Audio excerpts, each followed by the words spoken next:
name is Travis Pflanz. The presentation is stop blogging, more valuable than a blog post, all the things your business website is missing. So if you're in the wrong place, feel free to get up and leave. If you know everything I'm talking about, feel free to get up and leave. It's not going to hurt my feelings. I usually tell organizers at conferences I don't mind going last in the day because it doesn't hurt my feelings when people get up and leave. Other people, kind of get hurt, feelings hurt. Who was in here for Andrew's session? Yeah, lots of people. That was a really good session. And even though it was talking about teams, every single thing that he was saying you can flip and apply to your clients as well. And I've got a high bar set for me for speaking with my hands. My girlfriend here, Lauren, in the middle, she always teases me that I speak with my hands a lot, but I got to up my game, I guess, going forward. If you're interested in getting these slides right away, you can go to my website, webworksofkc.com/WCOmaha, and I will send you these slides after, later this afternoon or tomorrow. Also, I know they're recording everything here, but I also am recording a video because that's just how I do it. So I will send you the video so you can follow up right away if you want as well. You can talk about this or how stupid this is, how great this is, whatever, on any social media using hashtag #StopBlogging, and we can continue the conversation throughout the week, throughout the year, whatever you'd like. So let's start with this. Everybody's got this slide. Who am I? If you want to connect on LinkedIn, that's great. That's probably the best way to connect with me if we're talking professional. Send me a note that we're at WordCamp Omaha is how we met or how you heard about me, because I get a dozen a day of people trying to connect with me. But anyway, so I am an SEO strategist and owner of WebWorks of Kansas City as my business. I'm also the co-organizer of WordPress KC since 2013. So that's kind of like your community here in Omaha, but in Kansas City. And an organizer of WordCamp in Kansas City since 2014. I am an advocate of creating valuable content for your website. Hopefully you all read the description of the session, not just the title. Who read the description? All right. So my presentation may be a little different than some that you get today. I will ask for participation, and I require participation. So yeah, exactly. If you don't want to participate, it's going to be very boring if you don't participate. I am also, I didn't hear any of the two sessions yet today talk about dogs. I also organize the Kansas City Dog Club, and that's a social club for dog lovers. I make that joke because in Fayetteville, like every single session mentioned dogs in some way. And so I was a little disappointed that Dusty didn't work it into the keynote somehow, right? And honestly, I'm nobody, really. Who has heard of me before today or before looking at the, all right, yeah, I got some people got a few people. Okay, that's great. I got an individual fan wave. That's great. So I'm really nobody, right? Most of you haven't heard of me. Has anybody read anything that I wrote online? I mean, like my girlfriend hasn't even read what I've written online. So, but somebody in this conference has thought that what I have to say is at least valuable enough. So I want to start with a little story. I say I'm nobody. And really, everybody here speaking at this conference, or any conference you ever go to, is nobody. One of the best teachers I ever had was a history teacher in hye school. And I learned probably my most valuable lesson in life from him. He was a chopper gunner in Vietnam. So I'm not dating myself a little bit. I graduated in 1998 from high school. He was a chopper gunner in Vietnam. He was a theater enthusiast, ran the theater department for a while at our school, was in community theater, usually in a role in drag. He was a huge Monty Python fan, right? But the biggest thing that I learned from him was, don't believe what I'm saying because I'm a teacher or I'm up here in front of you telling you this is what it is. Don't believe your textbook because somebody was paid to write that textbook. Believe it because you've done your own research, you've tested it yourself, and you've applied it to your business or your life, and then you agree with it. So that's really what I want to tell you for anything that you learn here today, and test everything that you hear and work from there. So let's talk about some things that we're not going to talk about in this session a ton. We're not going to talk about social media a lot. I will mention a few things here and there. We're not going to talk about video, podcasting, photography, and I'm not going to tell you that you can completely stop writing content for your website. So that's what a lot of people, when they see stop blogging, they're like, great, I never have to write another word for my website. That's not true. What we're going to talk about today is the things that your business website is missing, and then how to create content that is more valuable than a blog post, right? Everybody has heard that you must blog. You must blog. And while that's true a little bit, let's talk about creating content that is more valuable than those blog posts. So out of this session, I hope you get one thing. And again, if you were in Andrew's session before, he's like, one thing, take one thing. I hope you get one thing out of this today. That's the way I always feel too. 1 hour of my life is worth one thing that I can apply to my business or to my life. I hope to get one thing, you know, from teaching this or giving this presentation that I can move forward with. So if you think this was terrible, you think it was great, let me know. I just hope that one thing, and if one person tells me it was great and they learned something, that's good enough for me too. So let's talk about all the things before you even think about blogging, right? WordPress is a great blogging platform, and let's be honest, I could give this entire presentation with not talking about WordPress once. I build 95% of the projects that I do in WordPress, and this is WordCamp, and so we're going to talk about some of the tools and everything that you can use on WordPress, but this presentation, whether you use WordPress or not, is going to apply somewhat to your business. So before you even start blogging or even start writing content, let's just get there. Some of the things, and this presentation has come from me working in this industry for a decade, right? I get web design clients, and the inspiration behind this is I always get those clients to say, how much, if I don't have a blog on my website, how much discount are you going to give me for not having a blog? Well, 0 is the answer. And also, the fact that I have so many new SEO clients that come to me that I look at their website and they've been working with an SEO professional for 2 years. Look through, and it's literally their blog is paragraph, you know, BuzzFeedy type title, paragraph, and then it's done. That's not a blog post. Well, I mean, that is technically a blog post, right? But it doesn't add any value, right? So we're going to talk about adding that value. So let's talk about the things that I see missing on, I would say 95% of every single small business client that comes to me. Our focus at WebWorks Kansas City, we work with a lot of small businesses, usually single location. Most of our clients have a local focus who get their clients or their customers locally. But 95% of all businesses' websites are missing the same types of things. So here's what I'm going to ask for some participation. Who tracks their visitors to their website with some sort of analytics? Or better yet, let's flip that around. Who doesn't? Yes, thank you for putting your hands up and being honest. There, I know that. So thank you. That's the #1 thing that I see missing. I actually have a small business client that I recently took on, a cleaning company, who has been working with an SEO company for 2 years. They had no type of analytics tracking on their website at all. An SEO company that they've been working for did not set up any sort of tracking. So visitor tracking. And you're not going to see a lot of images or screenshots in my presentation here because you can Google everything I'm saying. I'm not going to give you a lot of statistics either because you're going to trust Google more than you're going to trust me. Hopefully after what I've told you anyway, you're going to do your own research. But visitor tracking, #1, if you're not tracking your visitors and how they use your website, you can't improve your website. You're just throwing darts.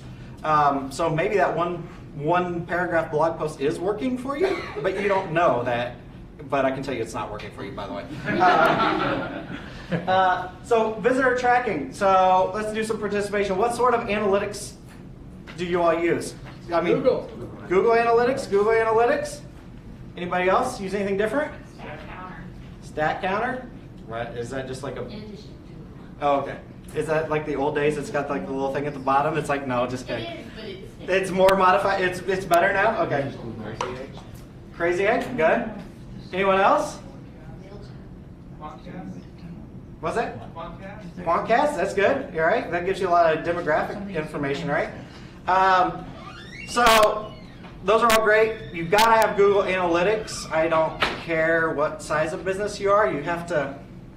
In the back. Since you asked for participation, I'll bring this up. I would ask you visitor tracking that you need to impress on your clients the importance of tracking emails and phone calls to get an overall picture, because I am finished with a client Thursday. Thank you, Jesus. After 4 years of, am I getting anything out of this? He refuses to, his business is virtually all phone calls. It doesn't, it's a service that I go out to people's houses, so I can't track the website. He refuses to track his phone calls to see if the website is making the phone ring. And thank God Google Insights started tracking that a few months ago and just recently made it downloadable for a time period so that we can, oh yeah, you're getting 450% ROI on just your mobile search calls. But you've got to have people, what are your emails, what are your phone calls, and how else are people getting a hold of you? Because all of that is driven by the website, it just doesn't show up. Very good. Great points. Call rail. That's good. I have a love-hate with tracking phone numbers, though. So be careful if you use a tracking phone number, because you don't own that phone number and it could go away. But so visitor tracking is super important. I'm glad that you mentioned all of that you did, because that's something I don't have to mention now. So very good. This is where we're talking about audience participation or attendee participation. So I hear Google Analytics. You have to have Google Analytics, right? It's very robust and it's free until you get up to, shoot, I think you can track up to 50 accounts or 100 accounts on the free version. So if you're a small business, you have to have that. Who installs the Facebook tracking pixel on their website? Who's got that? So we got that. You've got the Facebook tracking pixel, but you don't have Google Analytics, right? Is that what you said? Yeah, okay. Well, at least you're getting some sort of data, and you can at least market to those people on Facebook. So what I would recommend always 100%, Google Analytics, the Facebook tracking pixel. Does anybody use the newer-ish Facebook Analytics? Has anybody played around with that at all? Facebook actually has their own analytics platform that they're rolling out. And you know, I can tell you, Google and Facebook are always going to play nice together. I mean, this is my personal and professional opinion. They're going to play nice together because they are the two biggest players in the digital marketing and advertising space. So they're not going to ever upset each other. You know, I know you've probably heard of a lot of being able to, Google now inside Chrome, you can actually block ads. Believe me, they're not going to block Facebook ads because those two don't want to upset each other. They play two all night. You don't want to upset each other. But check out the Facebook Analytics. It's very low, I mean, very, not low bar, but it's very new. So remember what Google Analytics looked like 12 years ago? That's kind of what the Facebook Analytics looks like. But I would recommend checking that out, putting it on your site as well, because it has the potential to get much more robust, and it's different than a Facebook tracking pixel. And this is different from the data that's currently available through Insights. Yes, yes, it's more of like Google Analytics, so it's more of the whole overall analytics type thing. But at very least, Google Analytics and the Facebook tracking pixel, because with that tracking pixel, you know who's coming to your website, and you can direct market to them on Facebook. So do you have to use a Facebook widget? You have to have that on the site in order to use that tracking? No, I use a plugin called oh no, Facebook Pixel Helper? I don't use that one. I don't use that. I use it's by Ad Espresso Caf. It just slipped my mind. But if you search for, it's like caffeine. I don't know exactly what it's called. I didn't have enough caffeine, I guess, yet. But look for that one. I like that one the best because, so essentially in your Facebook ads, you set up, if you just, like at the very top, very simply, if you want to do it the most simple way, it's got a little drop down up at the top right. I guess this is your top right. And you can just say, make an ad or promote whatever, whatever. And then it will put you into that pixel creation. It'll give you that code, and you can just drop that into your plugin. And the reason I like the one from Ad Espresso is that you can actually set up custom audiences straight from there. So if you say, hey, I only want to advertise to people who visited my contact page or only visited this specific blog post, you can actually then target it all the way down right there. Inside there, you can create your custom audiences without having to do a lot with it, and it'll automatically export that and you can import it into Facebook. But yes, always recommend Facebook Pixel because even if you're not marketing right now or advertising on Facebook right now, you can still get 6-month back data of who visited your website. So you can at any time turn that on and start advertising to those people. I know we spent a lot of time on that, and I said we're not going to talk a lot about social media, but that's just analytics type thing for me. Business location data. This is huge. How many of your businesses do you have the Google My Business page set up? All right, let's flip that around. I'm sorry. How many don't? No, great. I like you back there because you're very honest and being emphatic. Were you in Andrew's session? Yes. Celebrating your failures right here. All right. I have to clarify that. I don't view it as a failure. My business grew so quickly that like I'm backtracking and implementing all my systems. Gotcha. Well, so yeah, Well, that's that. I like that. Celebrating that failure. I like that explanation a little bit better. I have one business that was marked as a spammer by a competitor, and Google will not take it off, and there is nothing we can do to get this business on that. Fortunately, it's a very small business, and it's only one person, and it's not critical to their business because no one goes there, but we cannot get this spammer decision off this business, so if you have any hints, please let me know. Well, my first question would be, is that person a spammer? No, absolutely. Or are they doing any spammy-like activities? No. Then I would just create a new one. Throw that one away and create a new one. We deleted the old one, we tried it, we went to verify it, and it came back as spammer, and spent hours on the phone with Google doing research. Do you spend any money on AdWords? Yes, Well, then I would contact the AdWords people. we did. The guy running the ad campaign has his own partner, and they were not able to do anything about it. Throw it away. Start it yourself. I mean, that's. My experience is that usually if something gets marked as a spammer, there was something that was done wrong at some point. No matter if it's directly and unintentional or unintentional. But my experience is that usually something was done somewhere because Google just doesn't listen to somebody else that flags it like 100% blindly. I know that's not the answer you want to hear, and you probably disagree with it, but that's my experience. And but so business location data. So Can you give that Google what? yeah, Google My Business, business.google.com or google.com/business. So the Google My Business page. So whenever you search for anything, that's what comes up. The little knowledge graph. If you search for a business title, that's what comes up there. That's also ties into Google Maps. So business location data is enormous, absolutely enormous, especially if you sell locally to clients and customers locally. You want to make sure that your business location data and your business data is the same across all platforms as much as possible. They're called citations. Who's heard citations? No citations. So we want to make sure that no matter where your business is listed online, that there are essentially, it keeps growing every year. There's a new thing added that's really important, right? So first, you want to make sure that your business name is exactly the same across all platforms. So if your business name has the number 2 in it, In some places you use the number, some places you use TWO. Make sure it's consistent across all platforms, because this is going to trigger to the search engines that, hey, yes, this is the exact same business. Make sure your actual physical address is consistent across all platforms.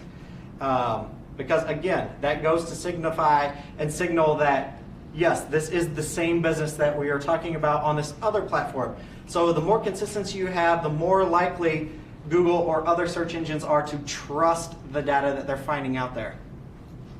What do you do in the case of you don't want people to come to your house because that is your physical location? Do you use your home address? That's actually my exact case. I work from my home. My business address is actually out of my home because I have 4 dogs at home and I want to play with my dogs all day. So, like, literally over the past 5 years, that's been my #1 reason for working from home.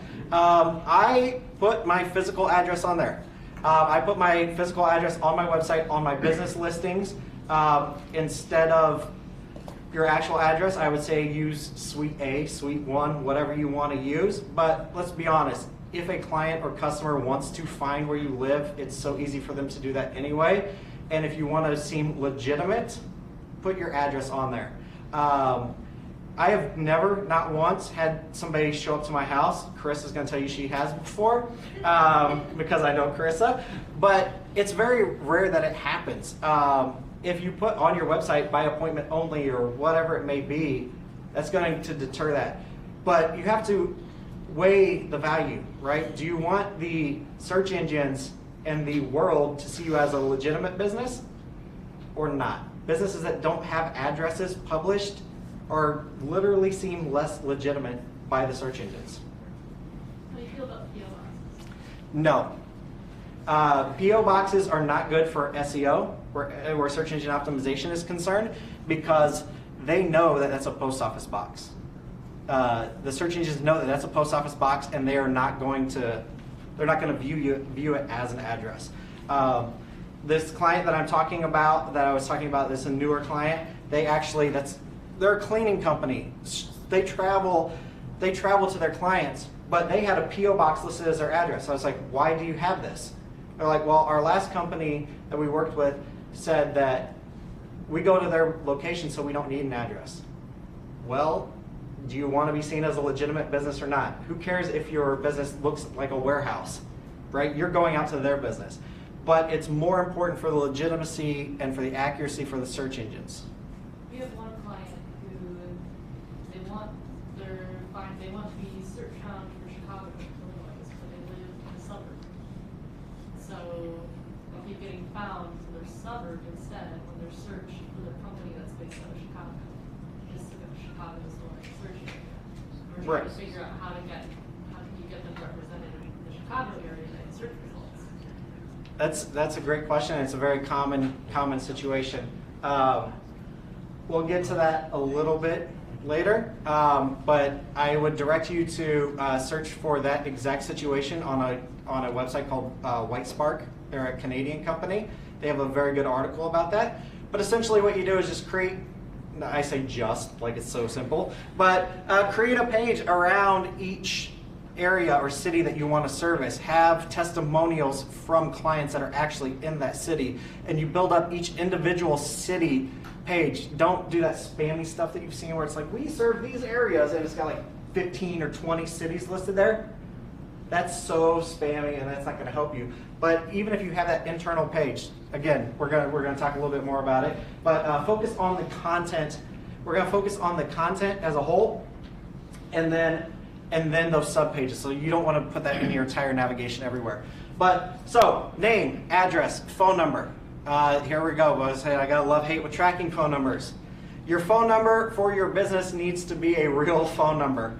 Don't use a tracking phone number there that you push out to all of these different citation sites. Does everybody know what I say when I say citation sites? So Yelp, Facebook. The two that, if you're going to focus on any two main ones, focus on Google My Business and Facebook, because those two have standards that are higher. Even though you see all these spam accounts on Facebook and Google, etc., they have high standards that are higher than a lot of the other ones. And a lot of the other services will actually pull the information from the major sites. Even some of the other major players, the aggregators, will pull from those two to distribute everywhere. Name, address, phone number, website. So don't go back and forth with what your website domain name is. Pick one, go with it. There's a lot of talk in the SEO industry and world about, can you use a Google generated URL with the tracking information, right? The UTM codes.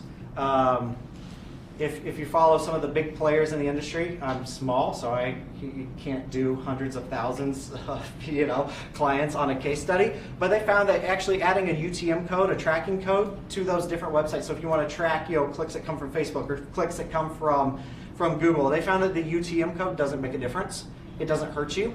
But make sure your TLD, your top level domain for your business, is consistent everywhere. So even if you used to use one, now you use another, make sure it's consistent everywhere.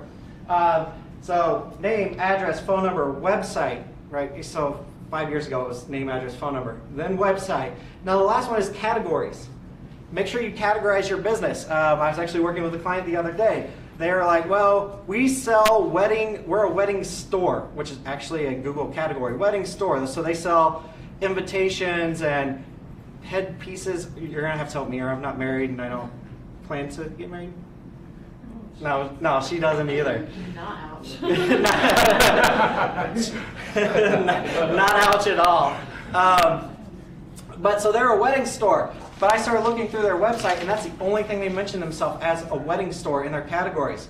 I started looking through their website, and they also talk about party planning, event planning, and I said, you know what? You're missing out on an opportunity. Put as many categories that are relevant or semi-relevant to your business. You could always turn away somebody that contacts you for a service that you don't want to offer, but you don't, if you're not helping yourself, if you don't give them the opportunity to contact you, right? So they also, they have one little page, one paragraph. They talk about other types of events that they plan. That they're like, our event planners do this. But they're just like, hey, we're not an event planning company. You said you're an event planning company. So anyway, so name, address, phone number, website, categories. Now, this is a very daunting task, right? To get all of these the same. So when you search your business name or your phone number, you're going to find everywhere that your business is listed. I use a tool called MozLocal, moz.com/local, moz.com, C-O-M. I mean, dot is just the dot, so I don't know, just spell out, yeah, I don't know. But anyway, so essentially, with that service, it will help distribute your listings across the world to all the other ones. So it wants you to set up Facebook, it wants you to set up Google to exactly how you want it, and it's going to distribute it to all the other ones. Now, most of the things I'm going to talk about, and like we're going pretty long here on this first part of this, aren't free. That's not free. It's like $100 a year, but it's so worth it. I am a big believer that you can't run your business for free. If you've got a brick and mortar location, you pay for things in your business. Your website nowadays is just as important or more important than your brick and mortar location. So it's not free, and a lot of things I'm going to talk about aren't free. So calls to action. Who on their website has clear calls to action? All right, so we got a lot of people say they got clear calls to action. Tell me about one of your calls to action on your homepage or someplace. Book a discovery call. Book a discovery call. What is discovery? Right, well, let's move on.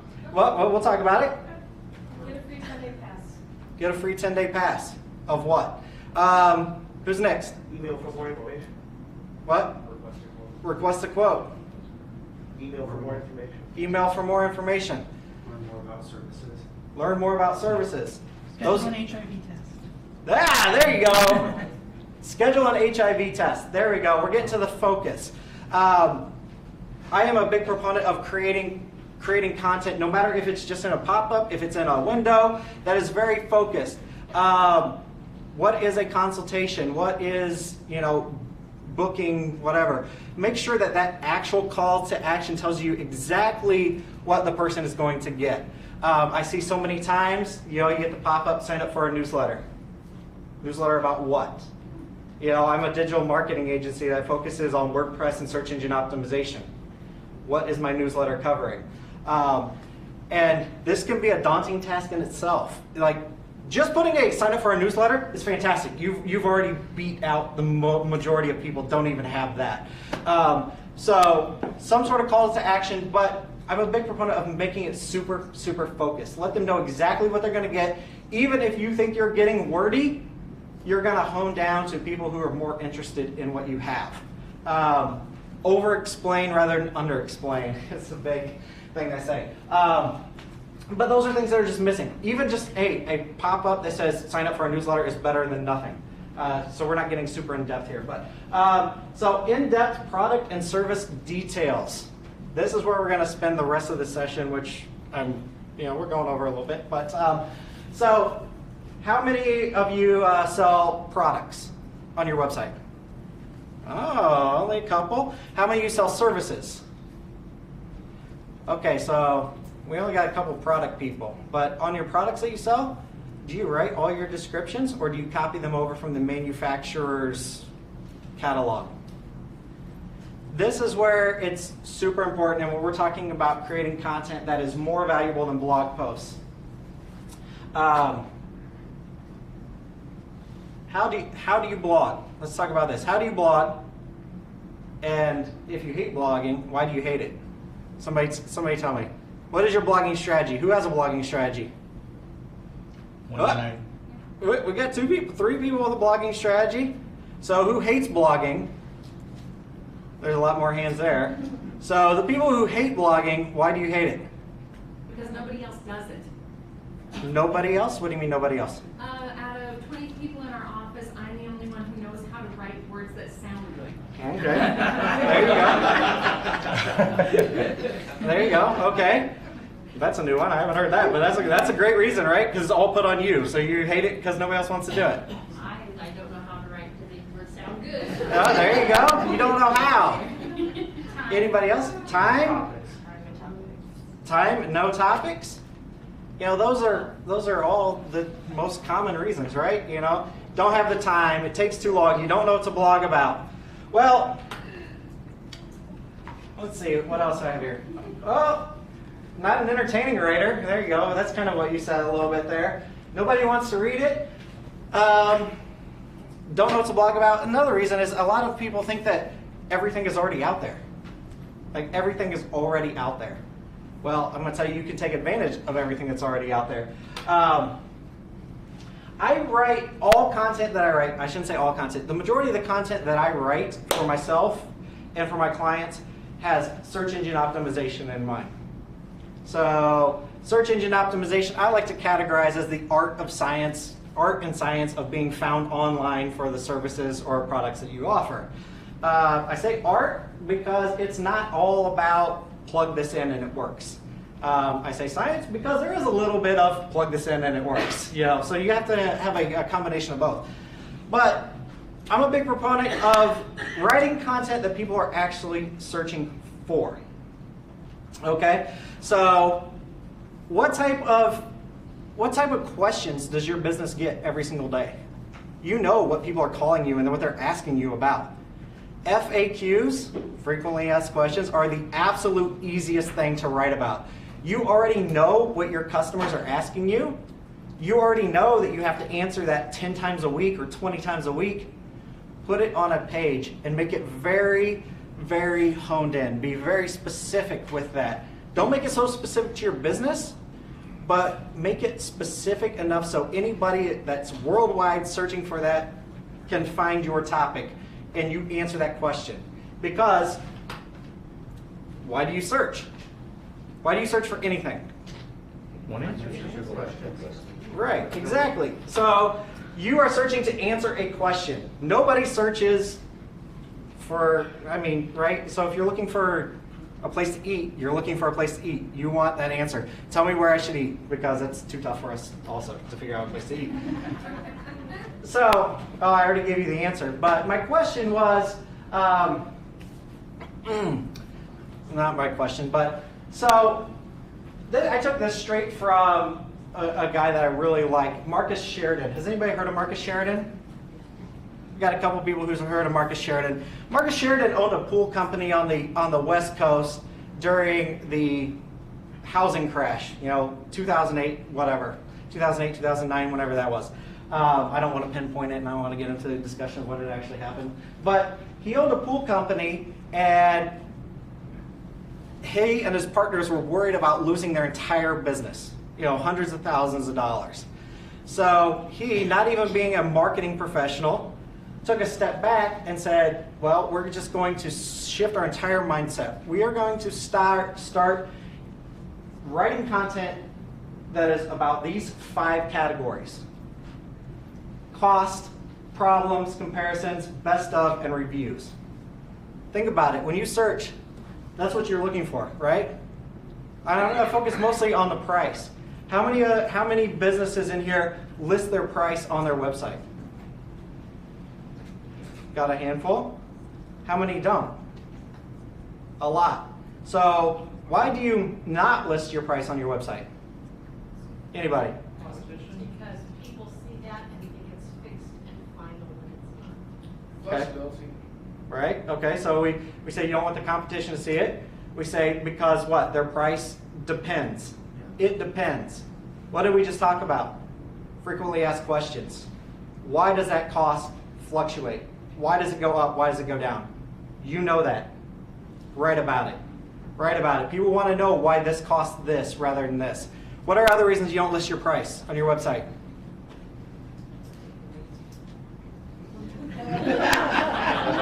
I think I heard I'm too lazy, but was that what I heard?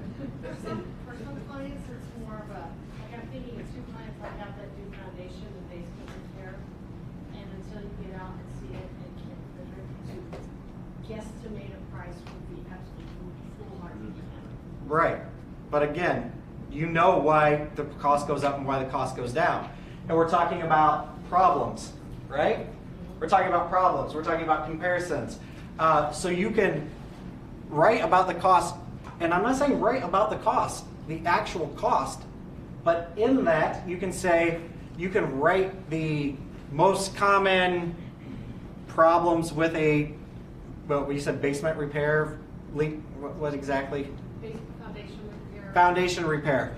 So you kind of already know what type of problems result in the cost going up. Now you don't have to actually list every single little cost, but don't be afraid to talk about your cost, because, so who said their competition, that they don't want their competition knowing what they charge? Do you know how much your competition charges? Some degree. Right, they know what you charge. So don't hide it. Like, you all know what each other charge. And just because you're the most expensive doesn't matter. If you are the most expensive, that's even better, because whenever you're more expensive than the next guy and you have all this content that tells everybody why you are more expensive, they already trust you because they've read everything that you've written. Now, you can even give them literally a step-by-step guide to fix whatever problem they want, whatever problem they have. I have a great article on my website. It's about Google reviews and how to create a direct link to a Google box that will pop up so somebody can leave a review. It's already pre-filled with 5 stars. That sounds fantastic, doesn't it? And it takes me 5 minutes to create one of those. That article alone generates over $1,000 a month of revenue for me, because I tell them exactly how to do it. So people are like, this is awesome, this guy can do it, I'm just going to pay him to do it. I charge $100 a pop, it takes me 5 minutes. My point is that even if you tell somebody exactly how to do it, you're building that trust. And somebody's like, this guy obviously knows what he's talking about, this article is really long, I'm just going to pay him to do it for me.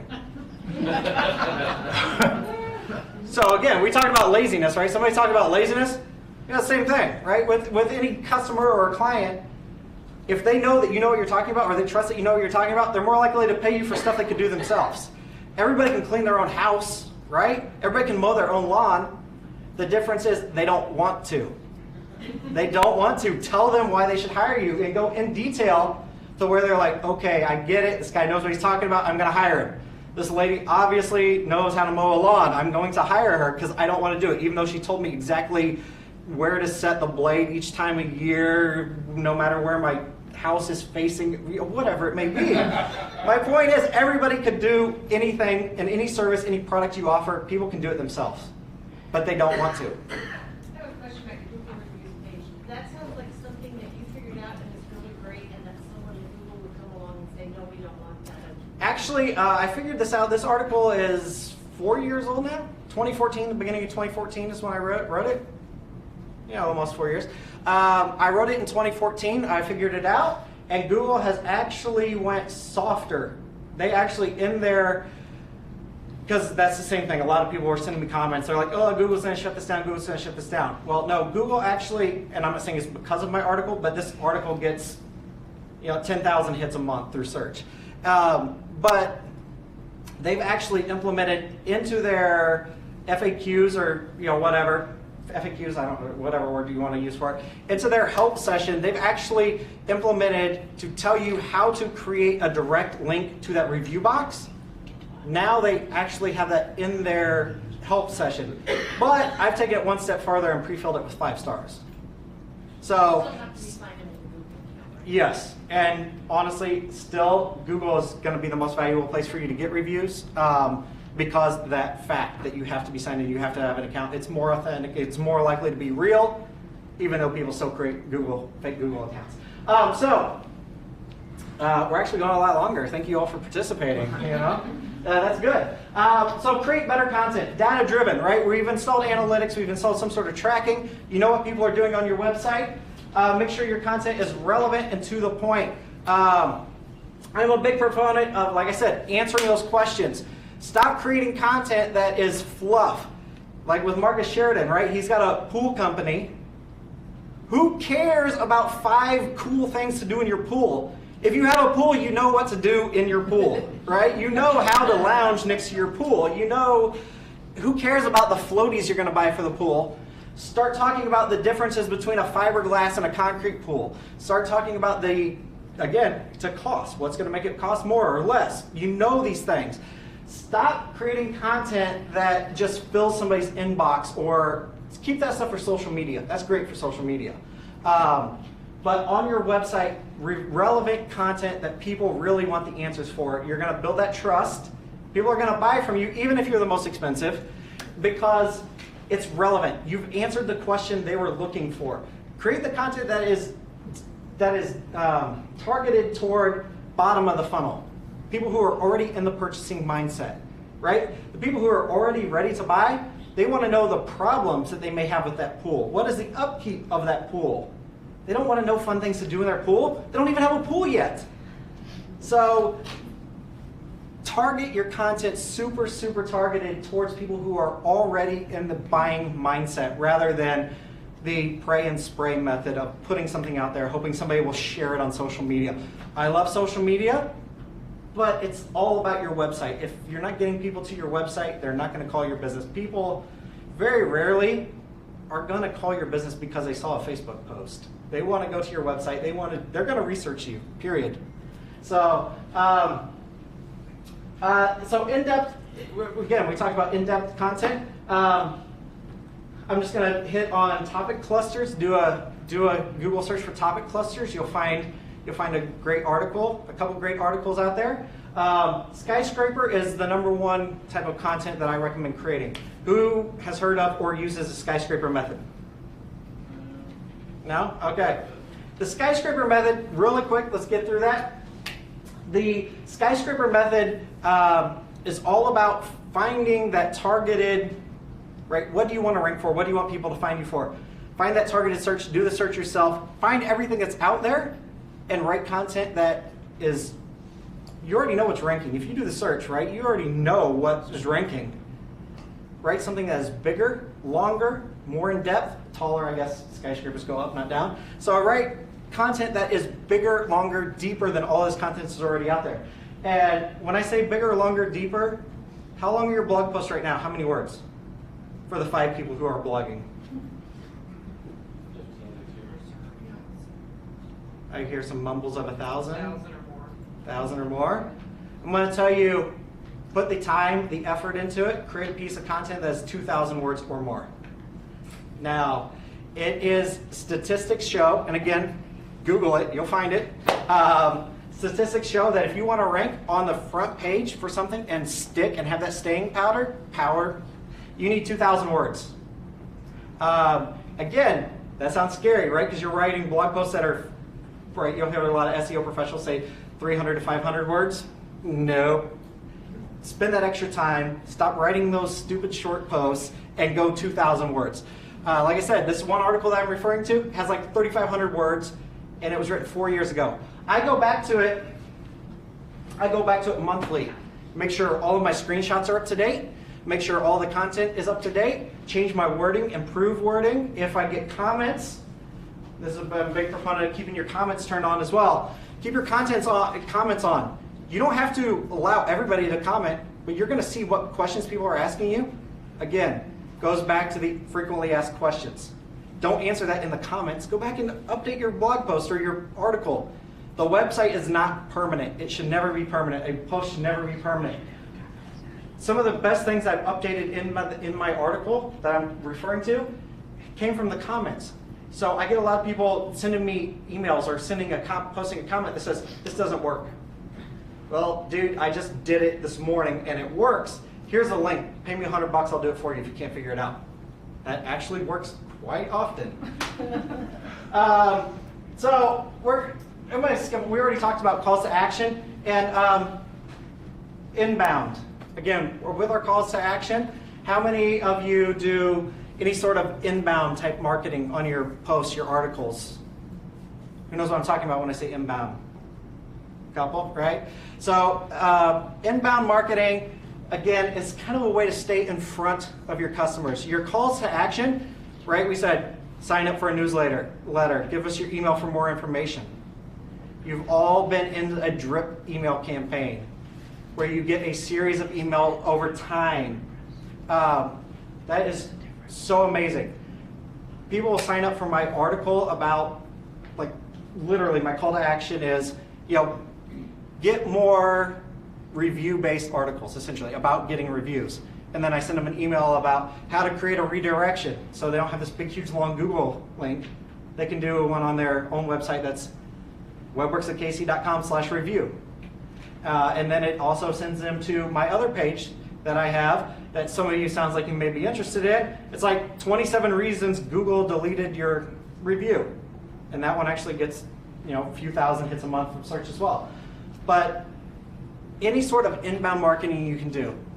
Every piece of content that I create, I always make sure I have a very focused call to action. I try to put some sort of inbound type, give them something for free to get their contact information.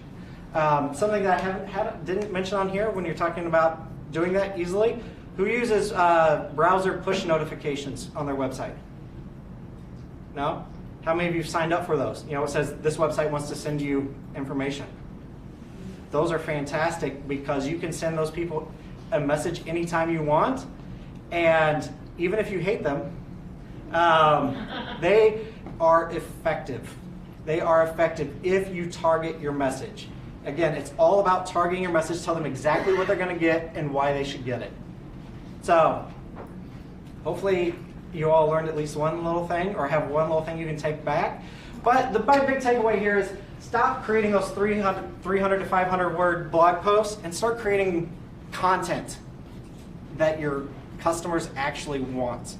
So if you, I'll be here all day and I'll be here tomorrow. So if you want to talk, this sign says now.